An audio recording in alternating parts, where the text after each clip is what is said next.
याद करने का तो वो चीज आपके दिमाग से एकदम गायब हो जाती है। वहीं जापानीज स्टूडेंट्स 2000 से भी ज्यादा कांजी कैरेक्टर्स जिंदगी भर याद रखते हैं। वेल, ऐसा नहीं है कि वो आपसे ज्यादा स्मार्ट है, उन्होंने बस इस फॉरगेटिंग कर्व की प्रॉब्लम को सॉल्व करना सीख लिया है। एक रिसर्च के अकॉर्डिंग ब्रेन की एक नेचुरल वायरिंग होती है जिससे वो याद करी हुई नई चीजें 24 घंटे में ही धीरे धीरे डिलीट कर देता है। लेकिन 5 अल्टीमेट हैक से जापानीज स्टूडेंट्स ने ब्रेन के इस वायरिंग को हैक कर लिया है और वही 5 हैक्स हम आपको देने वाले हैं।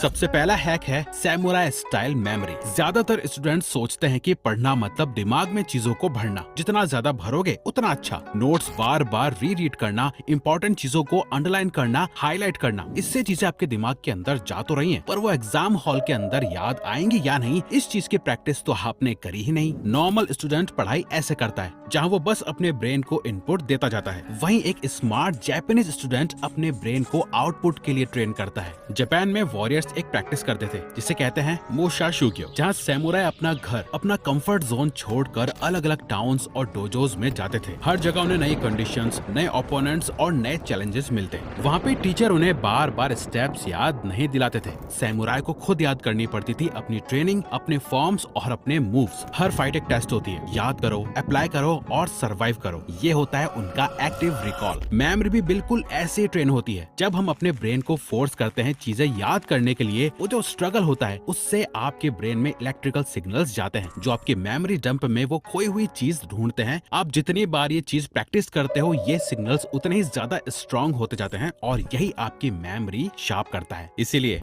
बुक बंद करो, एक खाली पेज लो और लिखो जो याद है, या दोस्त के साथ क्विज खेलो। हो सकता है शुरुआत में इरिटेटिंग लगे, फ्रस्ट्रेशन हो कि कुछ याद ही नहीं आ रहा, पर यही सबसे पावरफुल ट्रेनिंग है। साइंस भी यही कहती है, हर बार जब हम स्ट्रगल करके कुछ रिकॉल करते हैं, हमारा ब्रेन उस मेमोरी को और गहरा कर देता है। और यही फर्क है एक नॉर्मल स्टूडेंट और जापानीज स्टूडेंट में। यहाँ याद करना सिखाते हैं, वहाँ याद करा हुआ यूज कैसे करना है ये सिखाते हैं।